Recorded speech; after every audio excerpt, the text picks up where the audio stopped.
Bonjour à tous, bienvenue pour cette deuxième opération de notre épisode Live Vendange. Aujourd'hui, nous sommes au village de Westalten, situé à une vingtaine de kilomètres au sud de Colmar, et nous sommes à la maison Bestheim, une maison spécialisée dans la production de crémant d'Alsace. Le crémant d'Alsace qui fête d'ailleurs cette année ses 40 ans d'appellation. Et je suis avec Sylvain, le responsable du site. Bonjour Sylvain. Bonjour. Alors que se passe-t-il aujourd'hui ? Donc bienvenue sur le site de Westalten, Bestheim. Donc aujourd'hui nous rentrons une des dernières journées de crémant. Alors on peut aller voir vos adhérents. Oui, donc là on va voir Thomas Hunsinger. Bonjour Thomas. Bonjour. Alors, qu'est-ce que vous nous amenez aujourd'hui ? D'où vient votre raisin ? Aujourd'hui, je vous ramène du pinot blanc. Je ramène du pinot blanc et il vient du Strangenberg. C'est la colline située entre Rouffach et Westalten. Alors, à quoi va servir ce pinot blanc ? À faire du crémant. Alors, comment avez-vous ramassé votre raisin ? Le raisin, pour le crémant, il est exclusivement ramassé à la main. Et ce qu'il faut, c'est surtout bien le trier pour qu'il n'y ait pas de pourriture et de grappes desséchées. Quelles sont les autres précautions que vous faites, vous prenez ? Pour le transport, on remplit les bottiges maximum à 2/3 pour ne pas écraser le raisin et pour que les baies restent le plus entier possible. Écoutez, merci beaucoup Thomas, nous vous souhaitons de très bonnes vendanges. Merci. Sylvain, quelle va être la quantité de raisin que vous allez récupérer ? Donc, on va rentrer entre 120 et 180 tonnes par jour. Donc ça correspond à peu près à 3 rotations de pressoir. Donc le but étant de rentrer au plus vite les raisins qui ont été vendangés au plus proche. Donc dans toutes les parcelles qui se situent autour de Westalten. Alors je vois que nous avons un deuxième apporteur de raisin ici. Bonjour. Je sais que vous êtes Vincent. Alors Vincent, d'où vient votre raisin ? Alors mon raisin vient du bas du Bollenberg. Donc il s'agit d'Auxerrois. Donc c'est une parcelle qui se situe le long de la route des vins. Donc l'Auxerrois, c'est un cépage qui est propice au crémant, comme le pinot blanc. C'est d'ailleurs les cépages majoritaires que l'on utilise ici à Bestheim. Voilà, donc c'est pour vous montrer, c'est des beaux raisins qui sont bien triés. Donc il y a de tout, vraiment des beaux raisins bien sains que je pense que vous verrez après. Vous arrivez à nous en montrer un ? Ouais. Hop, regardez. Ah voilà, ceux-là aussi, ils sont donc récoltés à la main. Tout est récolté à la main, tous les crémants, de toute façon. Donc c'est vrai que pour avoir une belle notion de qualité, on fait des contrôles au préalable. Donc généralement on a commencé il y a 2-3 semaines à déjà individuellement chaque coopérateur à prendre les degrés, à mesurer l'indice de réfractométrie grâce à des appareils particuliers qui mesurent la richesse en sucre. Et ensuite on peut également apporter des prélèvements à la coopérative Bestheim, ce qui nous permet d'avoir une notion un peu plus juste et également de regarder les acidités de nos raisins, parce que le sucre est important, l'acidité aussi.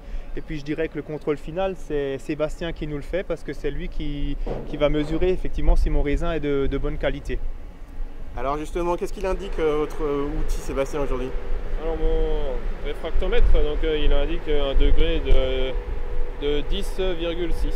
Donc ce qui est parfait pour créer un très bon crémant d'Alsace. Vous pouvez nous montrer plus en détail le réfractomètre ? Alors il y a ici à l'avant une lentille sur laquelle j'applique par écrasement. J'écrase les raisins avec ce bâton et après j'applique le jus dessus. Et après par fermeture et par lecture directe, j'arrive à voir 10,5 degrés. Donc c'est parfait pour le crémant d'Alsace ? Très bien, c'est très bien. Très bien, écoutez, merci beaucoup Sébastien, bonne journée, bonne continuation. Sylvain, quels sont les différents cépages qu'on utilise pour faire du crémant ? On utilise principalement la famille des pinots. Donc le pinot noir pour le rosé, pinot blanc, pinot auxerrois et pinot gris pour les blancs, ainsi que le Riesling et chardonnay. Mais à Bestheim, nous souhaitons utiliser principalement le pinot auxerrois et pinot blanc de par leur qualité organoleptique et le résultat final en bouteille. Alors quel est le parcours du raisin maintenant qu'il arrive ? Donc ici on va aller vers le poste de déchargement où s'effectue la pesée.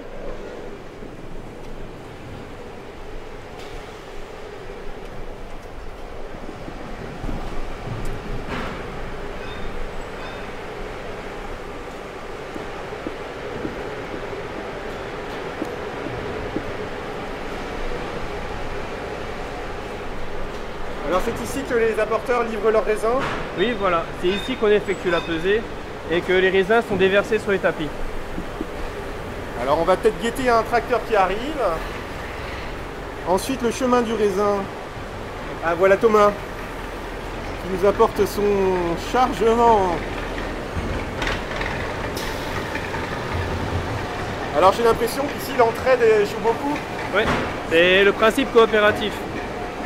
C'est-à-dire que tous les apporteurs servent à vider leur bottiche pour que ça aille plus vite et que oui, on perde pas de temps. Toujours dans l'optique de rapprocher au maximum le temps entre le temps de pressurage et la découpe au niveau des vignes. Donc je vais m'avancer un peu, on aperçoit les bottiches qui sont déposées sur des petits tapis roulants et qui vont automatiquement se déverser. Ensuite, quel va être le chemin du raisin, Sylvain? Donc il va se déverser sur les tapis qui vont aller après dans les pressoirs. Donc on peut regarder en ce moment, on remplit le pressoir numéro 6. Alors je vais me reculer, on va aller voir un peu ce pressoir.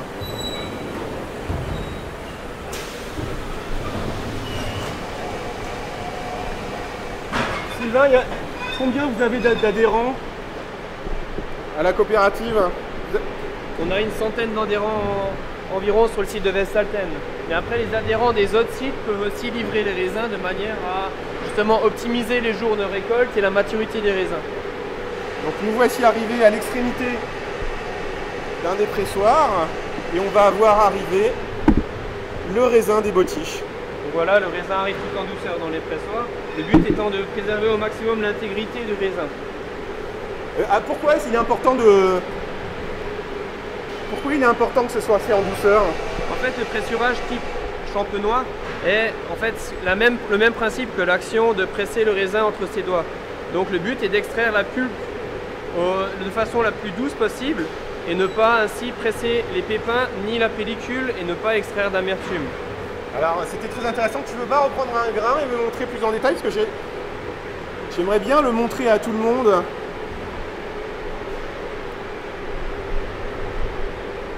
Et voilà, et le raisin comme ça est écrasé. Tu peux nous rappeler quelle est la quantité de raisin que vous mettez dans un pressoir? On met 8 à 9 tonnes de raisin dans chaque pressoir, de manière à ne pas surcharger et d'avoir le pressurage le plus homogène possible. Et alors combien de temps va durer un pressurage? Environ 4 heures. Alors justement, peut-on aller voir On va descendre d'un étage.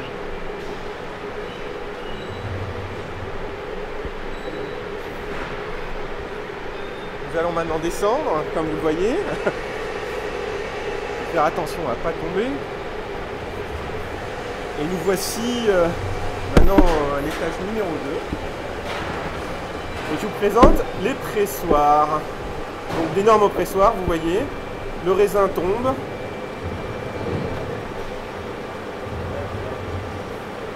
On va s'avancer un peu plus.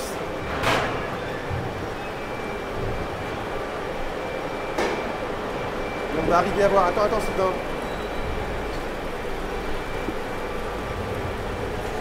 Voici donc du jus de raisin qui coule, qui s'écoule du pressoir. Alors peux-tu nous parler un peu de ce jus, Sylvain? Donc ça, on a le jus, là, donc ce qu'on appelle le cœur de cuvée, parce qu'en fait, ce qui est très important dans le crément, c'est séparer les différentes étapes du pressurage.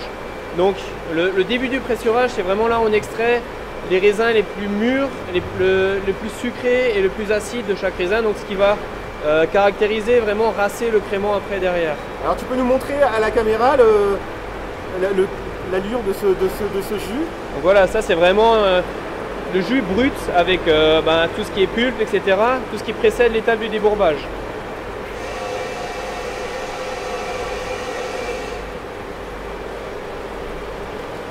Ça sera parfait pour un crément parce qu'on est bien franc, avec une belle trame acide derrière, une belle colonne vertébrale.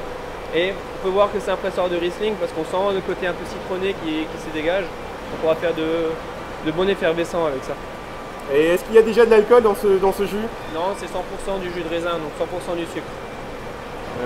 Très bien. Alors ensuite, que va-t-il arriver au jus, à ce jus qui est pressé? En fait, les étapes vont être la même au départ que vin tranquille. Donc on va débourber en premier lieu, on va faire une première fermentation en cuve. Après, on va faire l'assemblage en fonction de quel type de crément on veut, si quelque chose de plus accessible ou quelque chose de plus typé terroir. Et après, la particularité du crément, c'est qu'on va effectuer une seconde fermentation en bouteille. Donc on va y ajouter des levures et du sucre. Et c'est ça qui va donner naissance à l'effervescence dans la bouteille de crément qu'on connaît habituellement. Et après, on va garder ces bouteilles entre 12 mois et 48 mois sur latte. Donc les levures vont être en contact avec le vin et ça va créer l'onctuosité, la richesse d'un crément. Et c'est tout ça qui fait après la magie d'un vin effervescent. Alors dans combien de temps on pourra boire le vin qui est pour l'instant soutiré de ce pressoir? Donc celui-ci, pas avant 18 mois. Ici à la maison Bestheim, vous produisez combien de litres de crément d'Alsace? Entre 30 et 40 000 hectolitres, donc ça correspond environ entre 4 et 5 millions de bouteilles de crément.